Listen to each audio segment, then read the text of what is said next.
pagi pemirsa Radio Guntur dimanapun berada, berjumpa kembali pagi ini bersama saya Tias Paramita dalam edisi Obrolan Pagi untuk jatahnya hari ini Jumat 4 Desember 2020.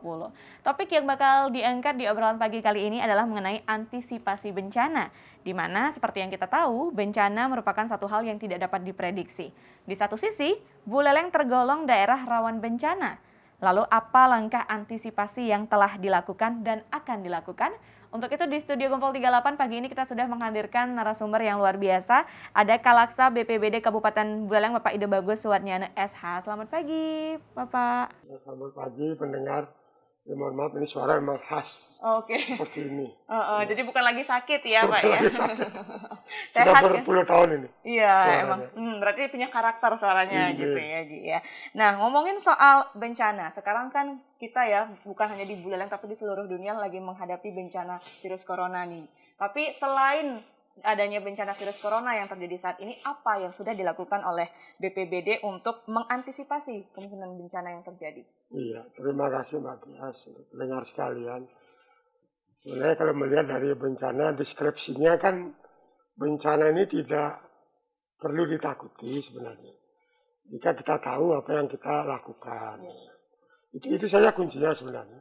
Sehingga melihat pada saat tertentu, oh ini akan terjadi banjir. Oh saya tinggal di das ya, daerah lalu sungai. Yang harus saya antisipasi adalah A, B, C, D. Itu sebenarnya. Tetapi kan sekarang berbeda. Jika terjadi bencana yang disalahkan pemerintah. Itu semata-mata ini. Nah, sehingga sering kami katakan pada masyarakat, ya, apalagi kita sudah sering juga menyampaikan kepada masyarakat melalui Bapak Camat, Kepala Desa, antisipasi bencana alam yang kita hadapi sekarang kan non alam. Nah bencana alam harus kita siapkan antisipasinya. Deskripsi itu yang kita harus pegang tentu. Yang tinggal di daerah aliran sungai bersiap-siaplah menerima banjir jika memang mereka melanggar aturannya. Kalau tinggal di bukit-bukit itu, kalau kita melihat bukit itu kan kalau melihat di Ubud, jurang, itu sangat mahal harga tanahnya. Tetapi bisa mengantisipasi dengan cara bagaimana. Ini yang harusnya kita pegang. Jangan berpikir bahwa setelah ada kejadian bencana, oh pemerintah ini tidak melindungi masyarakatnya. Nah, kalau kita lihat pemerintahan Bapak Bupati ini, sudah tahun ke-8 ya Pak Bupati Pak Agus ini sangat keras dan tegas sebenarnya. Tetapi masih saja ada masyarakat yang mencoba-coba melanggar. Ya. Nah, kita lihatlah sekarang kalau pas COVID, pengalaman kita di PP, ya, Timur PP itu luar biasa masyarakat. Kalau 3M sudah diminta. Ya. Hanya dengan menerapkan itu mereka bisa lolos. Tapi mereka berkerumun. Ya sudah. Kita melihat dari sana. Sehingga jangan melulu menyalahkan pemerintah. Kita lihat kekuatan pentahelik. Yang 5 kekuatan ini. Kekuatan pemerintah, kekuatan masyarakat juga bisa, dunia usaha, dan sekarang ditambah lagi perguruan tinggi dan mass media ini. Jadi mass media ini memegang peran sangat penting untuk minimal mengantisipasi, memberikan informasi bahwa daerah-daerah ini adalah daerah yang rawan bencana. Sebagaimana kita ketahui bahwa Buleleng ini sering disebut oleh pusat itu mallnya bencana. Apapun ada di sini, di Buleleng. Dari mulai Puting Beliung, kalau kita lihat kemarin water spot di Kijekule, biasanya water spot di Kayu Buntel, di utara Kampung Anyar ini, ada water spot itu. Dan kekuatan. Ini ada. Kebakaran hutan ada, kita di daerah timur, barat. Gelombang pasang ada, banjir bandang ada, longsor ada.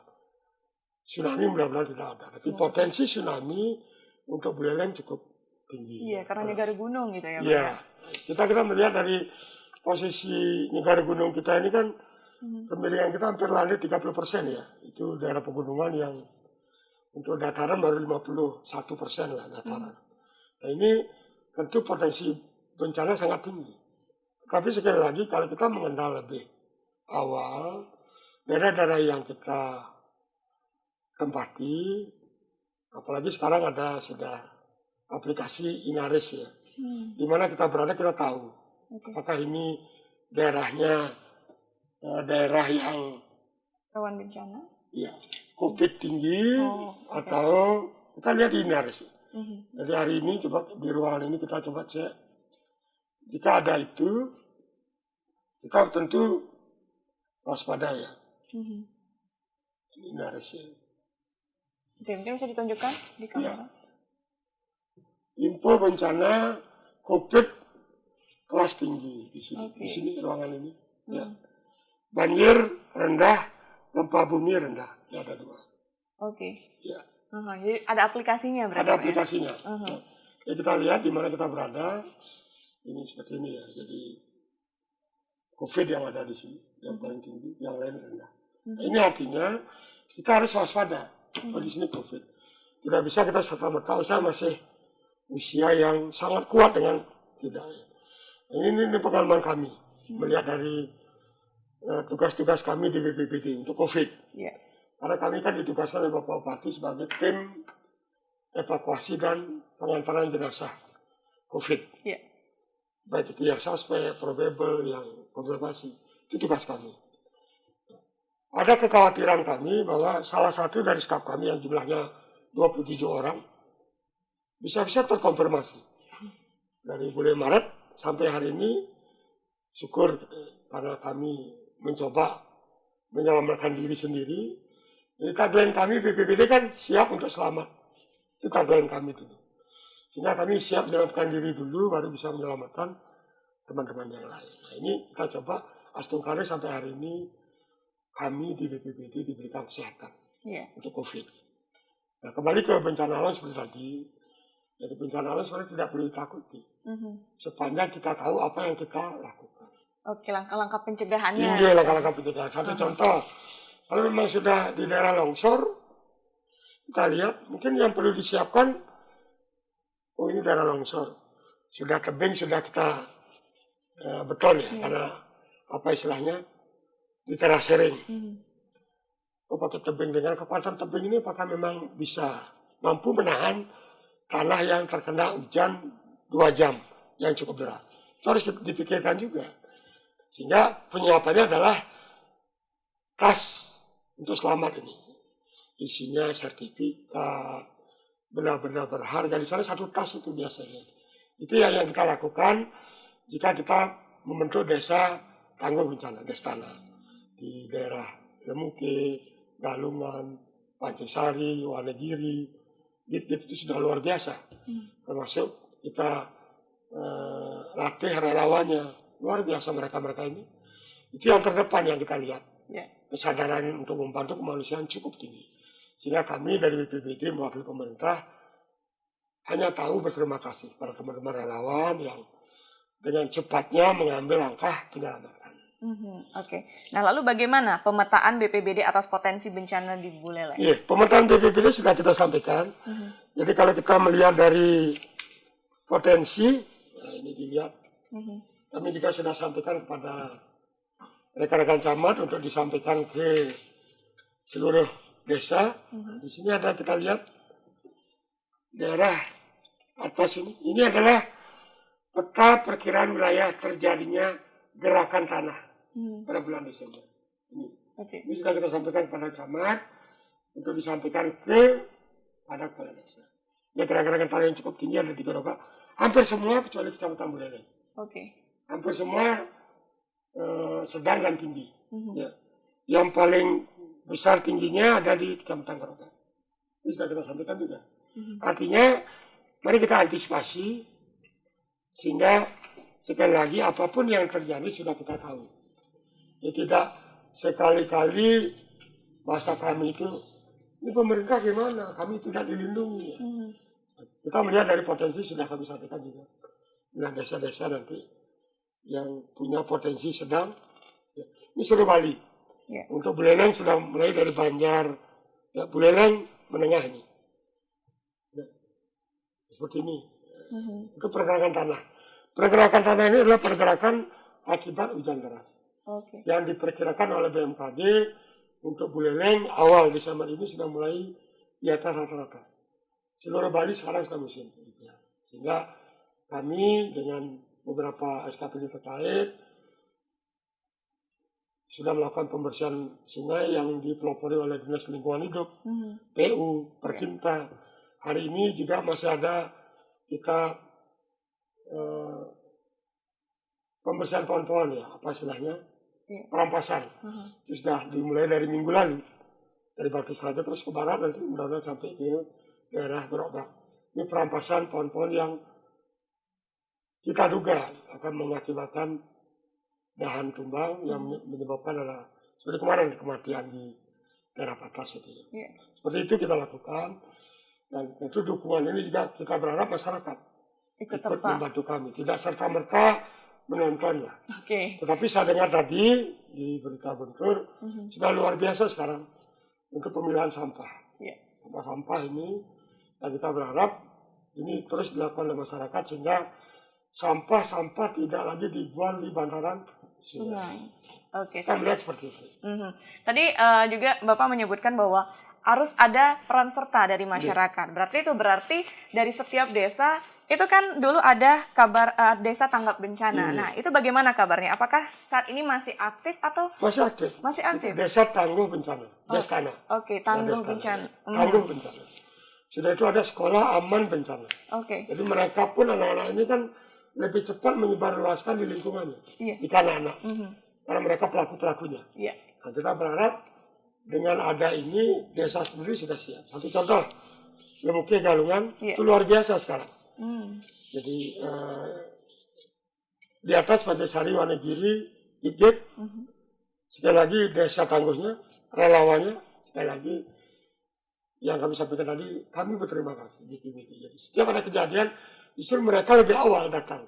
Lebih dulu menginformasikan ke kami berangkat, mereka sudah bekerja. Nah, ini salah satu tindak gerak cepat, respon time kami. Sehingga harapan kami, tahun depan kami merencanakan membentuk lebih banyak lagi Destana. Sekolah aman bencana. Nah, ini sudah disetujui oleh pimpinan kami, sehingga dana diberikan pada kami, mudah-mudahan.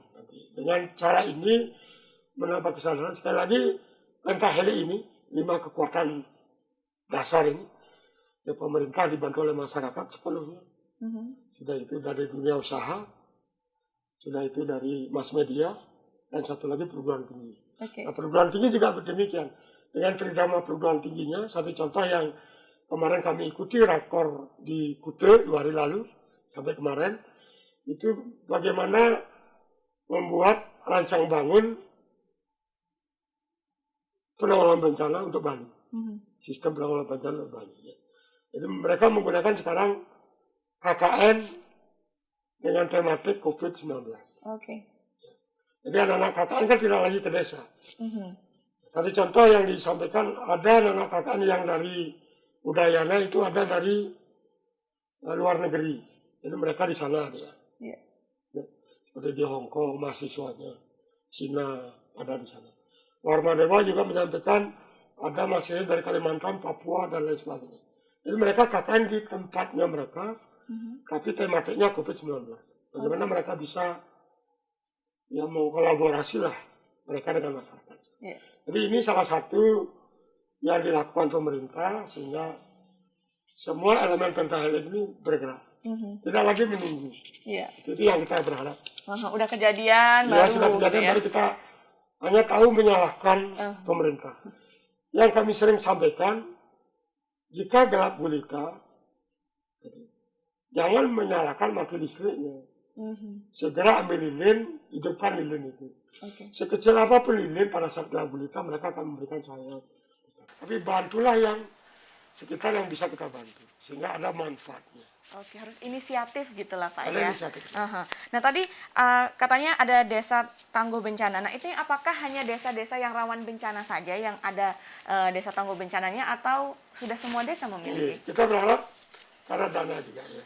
Dana yang sampai sekarang kita baru ada sekitar 7-8 desa ya. Itu memang daerah-daerah yang potensial terjadi bencana. Potensial ini. Bencana yang terjadi yang kita paling tidak tahu kan gempa bumi. Tetapi kalau longsor, banjir kan kita tahu.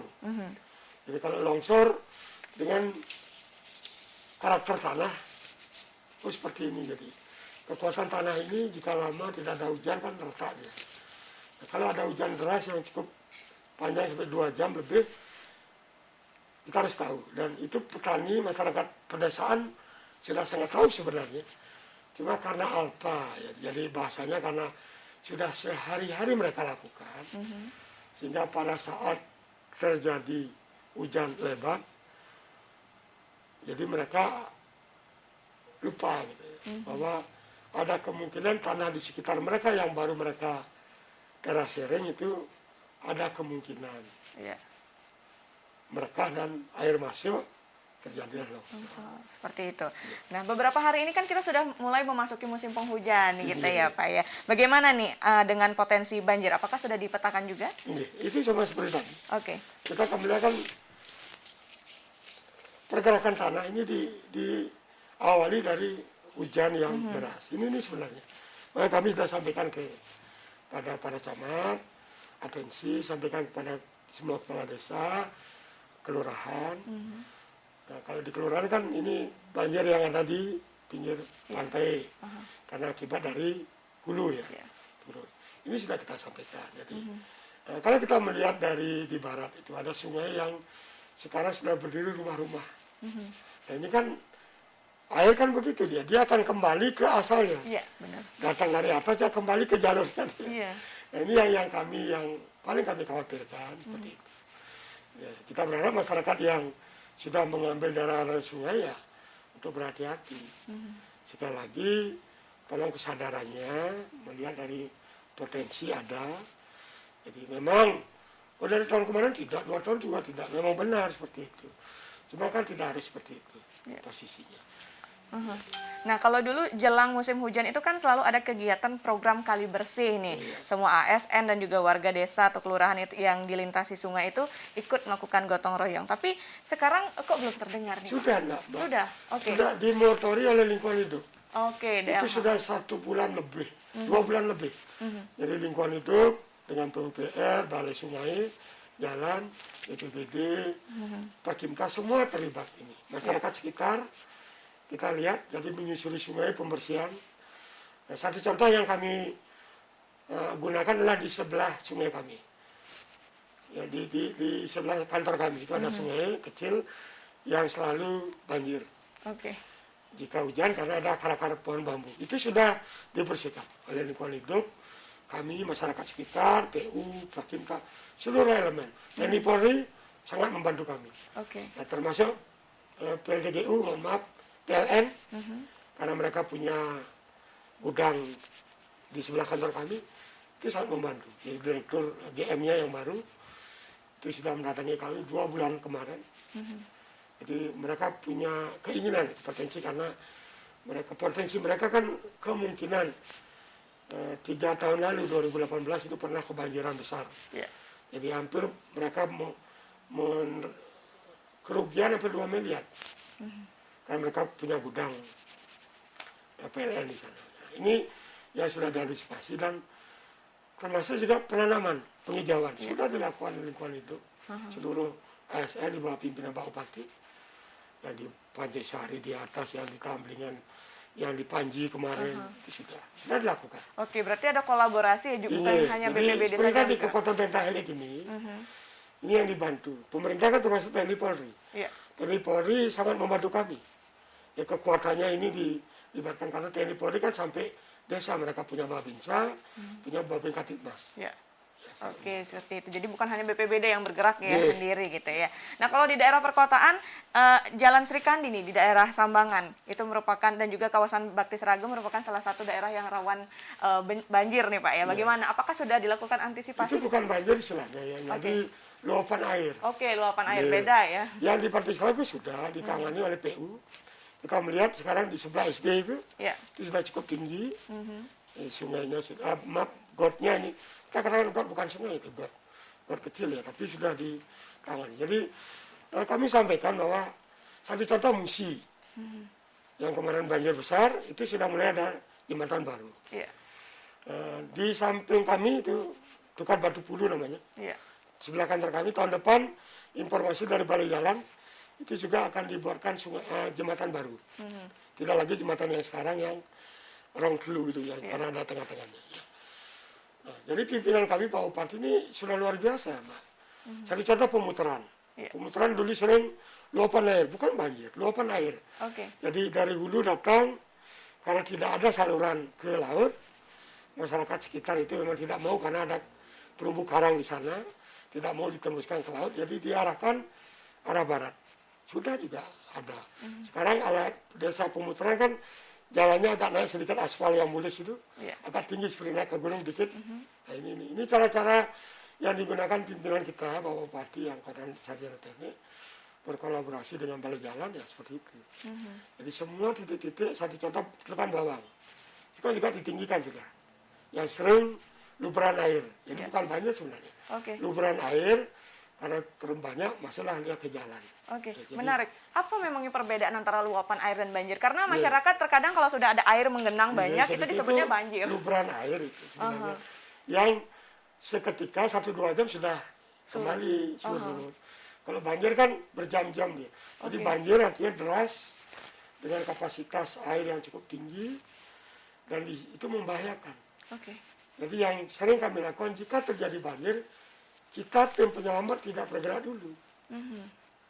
Karena apa? Karena kita coba bergerak, kita lanjut. Ya, jadi kita harus siap untuk selamat dulu, baru dari setelah itu baru ya, terjadi. Jadi kalau genangan air kan, yang kemarin lah kami sering baca di medsos, di pemutaran itu, dia pakai apa, yang ini, ya, pelampung? Ya bendang berenang. Itu bagi kami ya sangat lucu lah. Kalau masyarakat ikut sebenarnya, bagaimana cara mengatasi itu. Ya. Sudah tahu setiap tahun seperti itu luberannya ya bantu kami. Dan sekarang sudah diberikan, sudah ada jalan. Jadi tidak ada yang kami lihat banjir lah. Bukan banjir lagi, luberan air di jalan. Ya. Itu kan hanya ketinggian berapa senti. Memang digunakan untuk ada pemancing di sana. Jadi memang menyinggung apa, intinya ingin cepat ditangani gitu dengan cara membuat apa bahasa-bahasa di medsos itu. Nah, tentu kami berharap dengan kekuatan Pentahelix bantulah kami seperti itu. Karena kemarin kan keberatan mereka betul itu terumbu karang ini kalau diarahkan langsung ke laut airnya rusak benar sekali karena dunia sudah mengakui. Nah, sehingga dijadikan jalan sodetan ke arah barat terus dengan dalam yang cukup bagus. Nah dari sisi personil dan juga peralatan, apakah sudah memadai untuk saat ini? Untuk kami kan, posisi kami untuk peralatan ringan sudah. Untuk alat berat sudah kami siapkan juga untuk sewa. Dan kami juga dibantu oleh Balai Jalan Sungai. Jika kami memerlukan sesuatu, satu contoh jika terjadi longsor di atas, jika terjadi, itu Balai Jalan sudah menempatkan di daerah Candi Kuning, alat beratnya. Demikian juga di barat. Di daerah perbatasan Jembrane sudah disiapkan juga. Di Pupuan juga begitu, jadi disiapkan sudah. Jadi kalaupun tidak, kami diberikan dana oleh pemerintah, oleh Bapak Bupati untuk menyewa alat berat. Itu kami lakukan, pergerakan itu.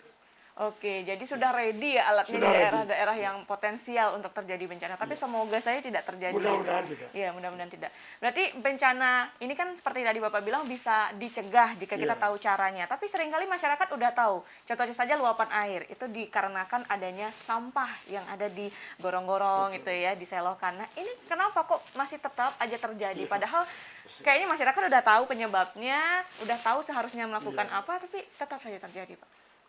Kalau kita melihat kan ya karakter satu, udah sifat dari masyarakat sendiri, dia ingin bersih di tempatnya, tidak mau tahu teman lain bagaimana. Jadi contoh lah mungkin kalau Mbak Yas sering di jalan-jalan pas sore, ada masyarakat menyapu di halaman rumahnya di jalan. Di depan ada got yang ini oleh pemerintah. Mereka dengan seenaknya memang betul hanya membuang daun jambu, 5-10 biji. Sudah itu kalau satu kresek kecil dibuang, betul mereka hanyut mereka di posisi mereka.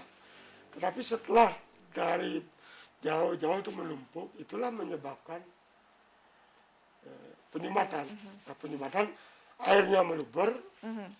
Ya, satu contoh lah di Serikandi, kebetulan rumah saya di sana. Jadi kalau saya menyebut itu daerahnya Pak Sabo, polisi itu, tikungan itu, ya seperti itu sudah. Satu karena memang sungai di timurnya itu kecil, dan saya berterima kasih pada Sekesubak di sana yang kerja bakti, mereka berapa hari bulan kemarin ini terus kerja bakti mereka untuk memperdalam karena dangkal.